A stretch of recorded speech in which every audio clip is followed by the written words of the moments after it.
अस्सलाम वालेकुम फ्रेंड्स, तो क्या हाल चाल है। ये डिज़ाइन हमने 14 बाई 15 में एडजस्ट किया। मैं आपको दिखा रहा हूँ, ये देखें।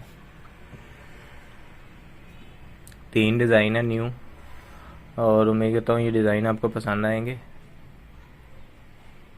इसकी पैमाइश 14 × 15 है, और ये एक डिज़ाइन हमने एक रूम में एडजस्ट किया है, और इस जिस रूम में एडजस्ट किया है उसकी पैमाइश है 12 × 18। ये आप देख सकते हैं। ये बहुत ज़बरदस्त इस रूम में फ़िट आया है, जैसे आपको पिक्चर में नज़र आ रहा है वैसे ही सेम डिज़ाइन है ये। ऐसे ही ये तीसरा रूम है। ये इसकी जो पैमाइश है जिस रूम में फ़िट किया वो 14 × 15 है। ये आप देख सकते हैं।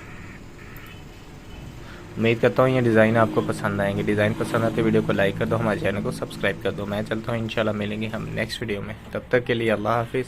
सीलिंग करवाने के लिए रब्ता करें, नंबर स्क्रीन पे मिल जाएगा।